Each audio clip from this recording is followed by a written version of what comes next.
Gente, essa notícia é muito importante e eu acho que vocês vão gostar de ouvir o que o Roberto Marinho, né, o senador Roberto Marinho, que é do PL, né, é um dos QI mais alto da direita brasileira, e a repórter da CNN perguntou, o repórter da CNN perguntou para ele sobre o prêmio, acho que é Fernanda Torres, né, que ela ganhou aí, falando sobre aquele filme que fala sobre a época do regime militar, né, Ainda Estou Aqui, né, que tem uma alusão à questão da esquerda sendo reprimida na época do regime militar. E aí essa pergunta veio para ele e ele deu uma resposta que deixou os repórteres assim meio, sabe, com aquele sorriso amarelo. Vamos ouvir? Mas antes, deixa eu me apresentar. Eu sou João Paulo Guimarães, falando direto de São João do Rei, a capital brasileira da liberdade. Esse é o vídeo 470 da CCI. CCI é Comissão Cidadã de Inquérito, criada para chegar à verdade e pacificar a nação brasileira, tá certo? Tá a nossa chave Pix aqui, ó, jpnoticias@gmail.com, e aqui embaixo tá os dados da minha Caixa Econômica, quer dizer, da minha poupança na Caixa Econômica Federal, para aqueles que gostam de ajudar a Comissão Cidadã de Inquérito. Bem, eu separei isso aqui, que isso é muito importante, porque a questão da política ideológica, né, essa coisa cultural, né, de o projeto cultural ser um instrumento de ferramenta da esquerda, né, e aí a direita vem e faz um contraponto, né, na opinião do Roberto Marinho, Rogério Marinho, né, sobre esse filme. E olha só o que ele respondeu, gente. Vamos ver. Pedro Duran, por favor. Obrigado, Elisa. Minha pergunta é rápida. Eu vou até andar aí pertinho de você, senador. Vai lá. Quero te agradecer pela conversa e te perguntar. Hoje a notícia mais importante do dia é a vitória da Fernanda Torres, que ganhou o prêmio de melhor atriz no Globo de Ouro. E isso levanta um debate sobre algo que é muito caro para nós, para o senhor, inclusive, como político e parlamentar, que é a nossa democracia. Depois de amanhã nós temos o ato que vai marcar o dia 8 de janeiro, os 2 anos daquela tentativa de invasão à sede dos três poderes. Minha pergunta é, o senhor assistiu o filme, gostou, achou que merece, que representa bem esse período sombrio da ditadura? Pensa em ir no ato do dia 8 de janeiro, que está sendo organizado aí em Brasília. Qual que é a tua avaliação sobre isso? Olha, Pedro, primeiro, eu acho que essa relação de não se esquecer é muito importante. Se a gente não leva em consideração o que ocorreu na nossa história, a gente tem dificuldade de se situar no presente e projetar um futuro. Então, todos nós repudiamos, né, qualquer ação que signifique censura, cerceamento da liberdade de expressão, prisão sem nenhum motivo, né, prisões estendidas, relativização do habeas corpus, né, a própria tortura, né, o fato de se impedir que advogados tenham acesso a autos do processo, né, se utilizar a lei de uma forma para os amigos e se utilizar a lei de outra forma para os adversários políticos. Então, nós estamos vendo o que está acontecendo no Brasil hoje, desculpe, né, como uma repetição da história, só que com outros atores e de uma outra forma. Se eu discordo de alguém, eu quero ter a possibilidade de debater com essa pessoa, de contraditar com essa pessoa, né, de fazer o diálogo para que as pessoas possam fazer, quem está nos assistindo, um juízo de valor sobre o que está certo e o que está errado. Não se combate a desinformação ou a mentira, né, se retirando as pessoas da possibilidade de estarem se pronunciando. Se combate com mais informação e com mais verdade. Tá? Então, nós estamos vivendo de novo um período sombrio da nossa história, né? Um período em que a democracia realmente ela está em perigo. No dia 8, inclusive, o presidente da República faz uma convocação a favor do que ele chama de democracia inabalável. Me parece, na verdade, que ele está fazendo uma ode à democracia relativa, porque esse mesmo presidente é aquele que vai estar representado formalmente em Caracas, na Venezuela, abraçando o ditador Maduro, que estuprou a democracia na Venezuela. É o mesmo que faz um discurso a favor da conciliação, mas todo dia quer dividir o Brasil entre nós e eles. deveria estar buscando a conciliação e a pacificação. Nós deveríamos estar falando, por exemplo, de anistia, porque muitos dos que estão na esquerda brasileira hoje ocupam o poder foram responsáveis por crimes de sangue, por assassinatos, por roubos a banco, né, por sequestros. E essas pessoas todas foram anistiadas e ocuparam postos importantes na política brasileira. O nosso Brasil tem uma tradição de pacificação quando tem líderes com legitimidade, com credibilidade, com capacidade de conduzir esse processo, não de dividir a sociedade. Então é evidente que no dia 8 de janeiro eu não estarei em Brasília, por razões óbvias, que eu não vou convalidar essa farsa que o presidente Lula pretende apresentar à sociedade brasileira. Senador, eu gostaria... Então, que resposta, hein? Que resposta, né? Eu só queria acrescentar, quando ele fala que na época do regime militar, a esquerda que foi condenada, foi presa, né? Foi uma esquerda, né? Foi uma militância agressiva mesmo, foi uma militância que assaltava banco, sequestrava embaixadores, né? Matava pessoas, tinha formação de guerrilha, né? Tinha uma ideia de tomada de poder. Então, a esquerda, na época, tinha um enfrentamento contra o regime, o governo constituído, né, que era violento. E o que aconteceu no 8 de janeiro, e aí falta coragem, sabe, para essas lideranças de direita abordar. Que a mesma turma que fez o 8 de janeiro, aquela turma que entrou lá e quebrou, né, é oriundo dessa turma, da época do regime militar, que foi lá quebrar, né, que era bravo. Porque o que aconteceu não foi que os patriotas, os brasileiros, os cidadãos de bem foram lá e fizeram isso. Tanto que eles foram presos sem nenhuma resistência, porque eles achavam que eles estavam do lado da lei, que eles estavam do lado das Forças Armadas, que eles estavam do lado da polícia, que a polícia estava lá para protegê-los. E eles foram presos porque não ofereceram resistência. Por quê? Porque eram pessoas pacíficas. Quem foi lá fazer a baderna e quebrar foi essa turma da esquerda, que está aí vendendo esse discurso aí, né, da censura do regime militar, essa coisa toda. Então, é os mesmos atores, né, com gerações diferentes que estão protagonizando, né, estas cenas de violência e tentam agora culpar pessoas inocentes de que eles é que fizeram aquilo. Entendeu? Então falta coragem para colocar os pingos nos is. A direita tem uma força muito grande, mas falta-lhe essa capacidade de apontar o dedo e dizer, olha, a gente sabe que foram vocês que armaram tudo, que fizeram tudo. Porque as pessoas que foram presas não tinham nenhuma intenção de fazer isso, não tinham capacidade de fazer isso. E aí vocês colocaram o pessoal de vocês para fazerem e tocaiaram essas pessoas. Então, agora que eles estão no poder, eles estão destruindo a democracia, destruindo o devido processo legal, destruindo, né, o arcabouço jurídico desse país, que possa dar legitimidade para a gente ter uma segurança jurídica. Estão produzindo censura, estão torturando, prendendo sem culpa, sem nada. E pessoas inocentes, que é pior. Na época do regime militar, né, as forças policiais na época, do COD, aquela coisa, prendiam aqueles que eram revolucionários mesmo, aqueles que estavam dispostos, né, a pegar em arma e tudo mais.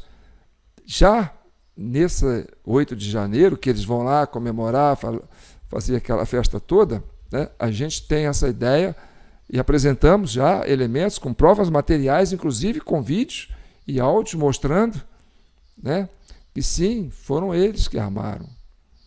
E aí é muito triste você ver a sociedade brasileira ter que assistir um teatro desse, né, de um governo que tenta fazer esta encenação, abraçar a democracia, prender inocentes, fazer a baderna, prender inocentes e depois dizer que está abraçando a democracia. Sabe? Isso é que é triste. Isso é que dói. E não teve um parlamentar de direita, tanto na CPMI como na CPI, né, que teve a coragem de apontar e falar isso. No máximo que eles chegaram, vocês prevaricaram, vocês sabiam, né, vocês deixaram que acontecer. Por que deixaram? Horas. Junta essas frases todas e você vai ter um entendimento. Que seria? Vocês fizeram isso. Não é? É só juntar os retalhos dessas informações, dessas evidências, e você vai ter aí, né? Tem cara de porco, tem focinho de porco, tem orelha de porco, tem pé de porco, tem costela de porco. É porco. Então, esse é o grande, o grande déficit, né, dessas lideranças de direita, foram deixar que eles empurrassem essa narrativa, tá? E eles não tivessem coragem de desmanchar essa narrativa, apontando de fato quem realmente fez esses eventos. E aí fica aí esses inquéritos ad eterno, sem fundamento, sem base, sem nada. Por quê? Porque não tem como provar o improvável. E aí não pode encerrar, porque se encerrar vai ter que mostrar, olha, ele fez isso. Mas cadê que fez? Não fez. E aí fica tentando culpar Bolsonaro, culpar general Heleno, general Braga Neto, entendeu? Enquanto o G. Dias estava lá dentro interagindo com os vândalos, enquanto o Ricardo Capelli, que foi o interventor, né, mandou prender o comandante da PM, né, do Distrito Federal, que estava lá lutando para prender os baderneiros que eles colocaram lá dentro, entendeu? E aí prende o comandante e promove o vice-comandante, que foi justamente aquele, né, que esvaziou, né, a polícia militar para que pudesse fazer a invasão. Ora, se o Dino vai lá, pega o seu interventor, que é o Ricardo Capelli, e o Ricardo Capelli, né, manda prender o comandante da polícia militar e promove o subcomandante, que foi o cara que fez a merda, né, que abriu as guardas, que colocou lá acadêmicos lá para fazer a proteção, que deu férias para o especialista lá em segurança pública, né, que era aquele outro coronel Naime, né, que armou tudo. Aí depois o cara ficou numa situação difícil, acabou sendo preso, né, porque aí o Capelli, como é que o Capelli explica isso? Se ele botou no comando o cara que fez a merda, o subcomandante que fez a merda. E aí eu pergunto, onde estava esse subcomandante quando aconteceu isso? Estaria ele lá dentro do prédio do Ministério da Justiça, junto com o Dino, junto com o Capelli, fazendo, né, o controle remoto da situação? Porque o Capelli mesmo disse no último vídeo que eu mostrei que eles tinham um drone monitorando em tempo real o que estava acontecendo. Horas. Se o imediato do ministro da Justiça, Ricardo Capelli, que foi o interventor, que estava lá no Palácio da Justiça, junto com o Dino, no domingo à tarde, estava monitorando com drone e deixou acontecer, sendo que a Força Nacional estava lá na garagem, no subsolo do seu departamento, né, do Ministério da Justiça. Horas. Será que é preciso desenhar isso? Está desenhado, está mais do que desenhado, está colorido, entendeu? Está em 3D, está para qualquer um ver. E aquele fotógrafo da Reut, sei lá como é que chama, Adriano, sei lá o quê, todo capuzado, todo parecendo que estava indo para uma guerra, chegou lá, estacionou o carro no Ministério da Justiça, lá no estacionamento do Ministério da Justiça. E aí tirou foto lá até da Força Nacional. Quem não garante que esse jornalista, ao se direcionar para lá, ele já tinha as informações dos detalhes que ia acontecer, porque ele entrou nos prédios todos, junto com os infiltrados. Ele entrou antes dos patriotas chegarem. Ele entrou junto com os vândalos.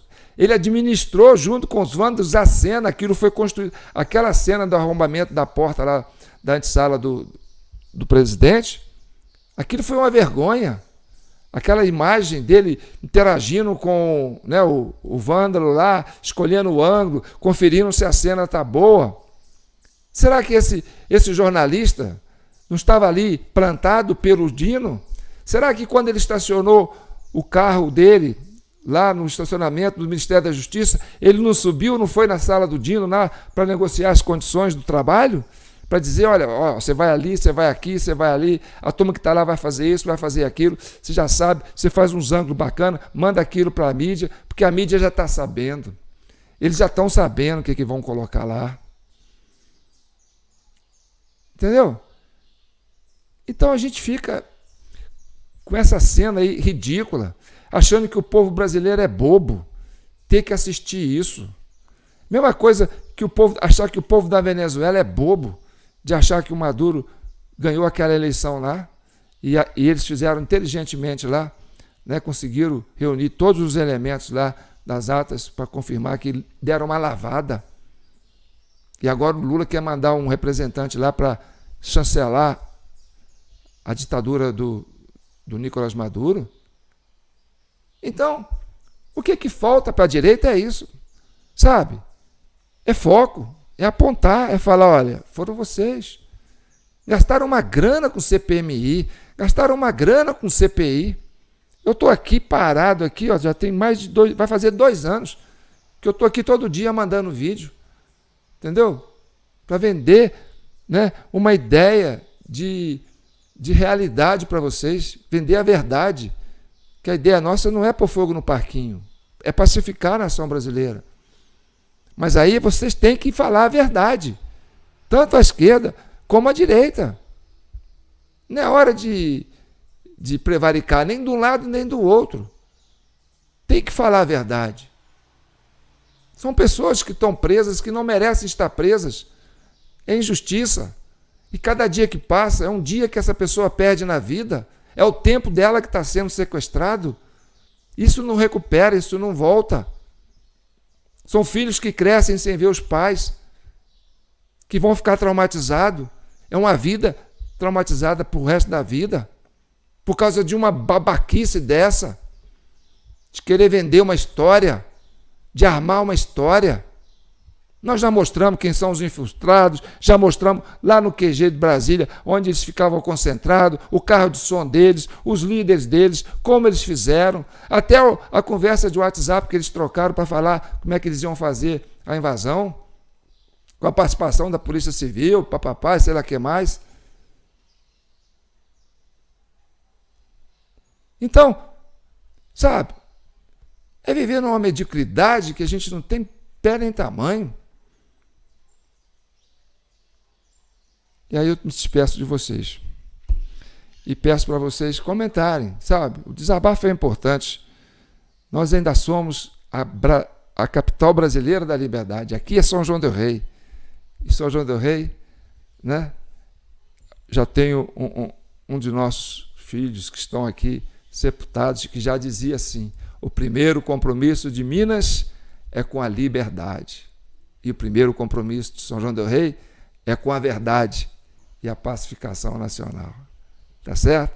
Então não deixe de comentar, de curtir, de compartilhar, se inscrever no nosso canal TV Del Rey, tá certo? Acione o sininho lá para você receber as notificações. Nós estamos sempre mandando vídeos importantes para vocês, tá certo? Estamos acompanhando aí com muita apreensão o que vai acontecer na Venezuela, né? No dia 10, dia 9, também já está aí chegando, tá certo? E não deixe, sabe, de contribuir com qualquer valor, gente, porque aqui, ó, eu estou por conta disso, tá certo? Eu não tenho outra saída. 65 anos e eu não quero levar isso para o túmulo, sabe? Que eu não fiz a minha parte. Então faça a sua parte, compartilhe, curta, comente, com coragem, com determinação, com sabedoria, com responsabilidade, com educação, certo? Porque nós não estamos aqui para fogo no parquinho. Eu tenho parte da família que é simpático ao governo do PT, eu tenho parte da família que é simpático ao governo do Bolsonaro. Então, eu prezo pela família. Então, eu não estou aqui para pôr fogo no parquinho. Só que a verdade tem que ser dita, tem que ser colocada. As pessoas não podem deixar que a alma adoeça. Certo? A gente está vivendo um mundo muito complicado hoje. Então está aqui a nossa chave Pix, jpnoticias@gmail.com. Aqui embaixo está minha conta poupança na Caixa Econômica Federal. Tá os números aí, ó. Quer que eu leia? Então tá bom. Agência 151, conta 752-458-498-0. Meu CPF é 248-179-106-15. Lá você vai achar o titular, que é João Batista Guimarães, que é meu nome de batismo, tá certo? Aqui eu uso João Paulo Guimarães, tá bom? Então, qualquer pingadinho, R$10, R$5, o que vocês puderem ajudar, vocês vão estar alimentando, né, essa voz que vem do interior, que é aqui do coração do Brasil, o interior de Minas Gerais. Um abraço, fique com Deus. Fortaleza para os fracos, coragem para os tímidos, luz e conselho para os hesitantes. E para todos, humildade, paz, caridade e alegria de viver. Um abraço.